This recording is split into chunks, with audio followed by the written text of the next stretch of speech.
लेकिन मैं एसटीएफ को भी बता देना चाहता हूं, तुम्हारा नाम स्पेशल टास्क फोर्स है ना, तो मेरा नाम आशीष पटेल है। तुम पैर पे गोली मारते हो ना, औकात हो तो सीने पे मेरे गोली मार के दिखाओ।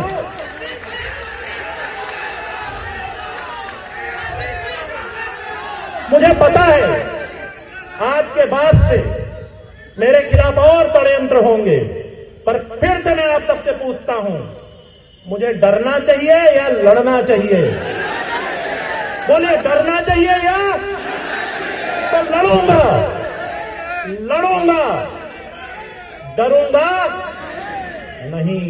यूपी के मंत्री आशीष पटेल ने एसटीएफ के खिलाफ मोर्चा क्यों खोला, आइए जानते हैं। राष्ट्रीय अध्यक्ष अनुप्रिया पटेल के साथ प्रेस वार्ता में उन्होंने क्या जवाब दिया और कौन षड्यंत्र कर रहा है, इस बारे में उन्होंने क्या बताया। प्रेस वार्ता के दौरान उन्होंने किस पर सीधा निशाना का साधा, आइए जानते हैं। प्रदेश के मंत्री आशीष पटेल और अपना दल इसकी राष्ट्रीय अध्यक्ष अनुप्रिया पटेल क्या कह रही हैं। देखिए, ऐसा है, मुझे लगता है कि पार्टी अध्यक्ष होने के नाते मैंने अपनी बात बड़े स्पष्ट रूप से कह दी है। हमारी पार्टी के किसी भी कार्यकर्ता, किसी भी पदाधिकारी, किसी भी चुने हुए जनप्रतिनिधि, किसी भी नेता के प्रतिष्ठा पर बात आएगी तो अपना दल चुप नहीं बैठेगा। प्रतिष्ठा के साथ किसी भी प्रकार का कोई समझौता मेरी पार्टी नहीं करेगी, और ये बात बहुत ही स्पष्ट रूप से मैं आप लोगों के माध्यम से कहना चाहती हूँ।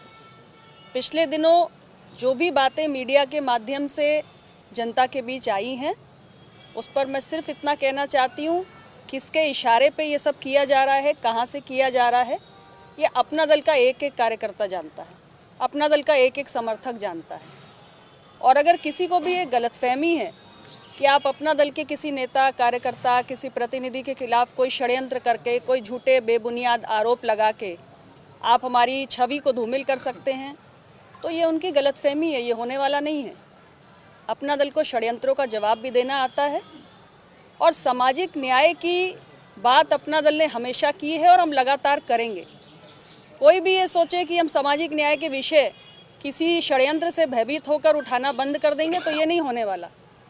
69,000 शिक्षक भर्ती में अगर पिछड़ों, दलितों के साथ अन्याय हुआ है तो हुआ है, और हम सरकार में रहकर भी ये बात निरंतर कहते आए हैं और तब तक कहते रहेंगे जब तक इसका हल नहीं हो जाता। जो लोग जिम्मेदार हैं उनको हल करना होगा, और ये बात मैं बड़ा स्पष्ट रूप से कह रही हूँ। कोई भी विषय जो पिछड़ों के, दलितों के हक से जुड़ा हुआ है, उसको हम लगातार उठाएंगे। तो इसलिए जो भी ये सारे षड्यंत्र कर रहा है वो बड़ा साफ तौर से समझ ले, अपना दल षड्यंत्रों का जवाब भी देता है और देगा भी, दे रहा है, और किसी भी तरीके के षड्यंत्र से आप अपना दल को न डरा सकते हैं, न झुका सकते हैं। हमारे जो विषय हैं वो आप बहुत समझदार हैं, और अपना दल के कार्यकर्ता भी बहुत समझदार हैं, और सार्वजनिक जीवन में जो भी नेता, जिन पार्टियों के सक्रिय हैं, वो सब बहुत समझदार हैं। जो कर रहा है उसे भी पता है, जो देख रहा है, पढ़ रहा है, उसे भी पता है। हम सब बड़े समझदार लोग हैं। सार्वजनिक जीवन में अब तो हमें बहुत समय हो गया, आप लोग तो कब से कवर कर रहे हैं नेताओं को, पार्टियों को, सरकारों को, आप तो सब जानते हैं। वोटर जानना चाह रहा है, अगर आप अरे वोटर आपसे ज़्यादा समझदार है, मुझसे ज़्यादा समझदार है।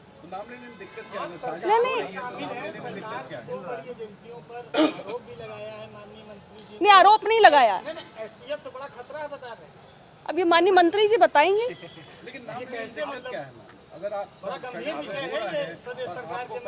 हाँ, सही बात है, सही बात है।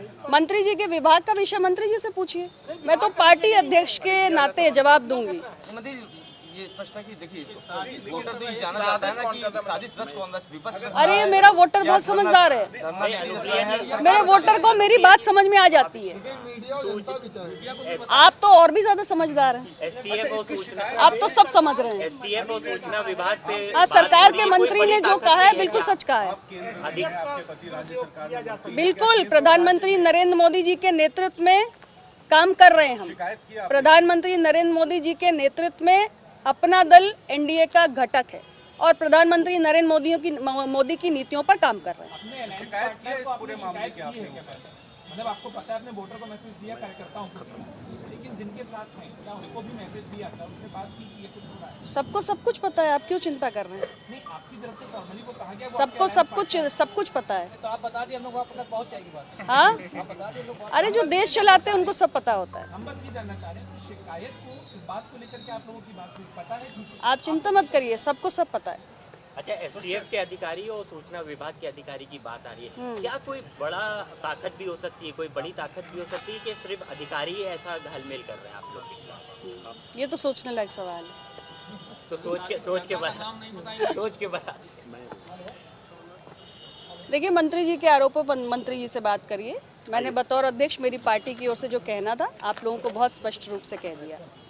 चलो, कुछ पूछना हो बताएं, हम बताएं। मैम, ये अलायंस केवल मोदी सरकार के साथ है या क्योंकि उत्तर प्रदेश में तो जो मुखिया हैं सरकार में वो योगी आदित्यनाथ? ये अलायंस तो क्या योगी एनडीए का, आदित्यनाथ के सुन नेतृत्व में लें, आप सरकार ही चला रहे ये हैं? अलायंस एनडीए का है। माननीय प्रधानमंत्री जी के नेतृत्व में 2014 में ये अलायंस हुआ था और माननीय प्रधानमंत्री जी के नेतृत्व में ये अलायंस है, था और रहेगा।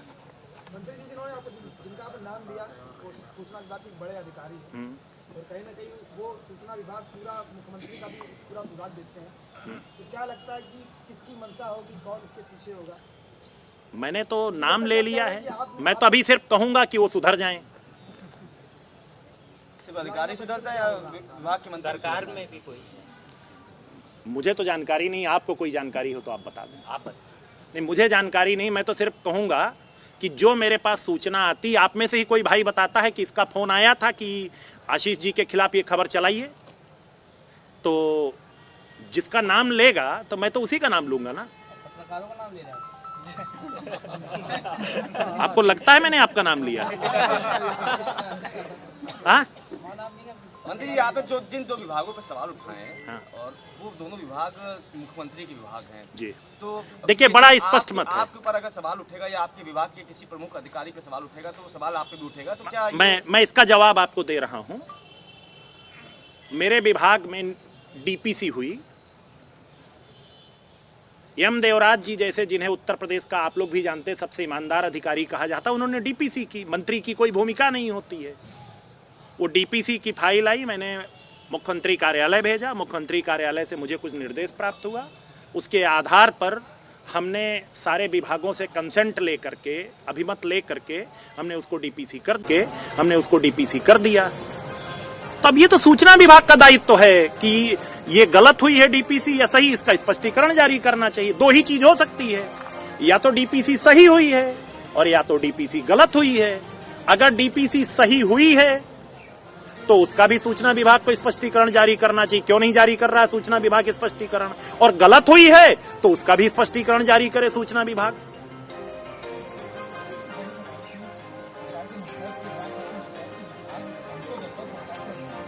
देखिए, एक सवाल का मैं जवाब दे दूं।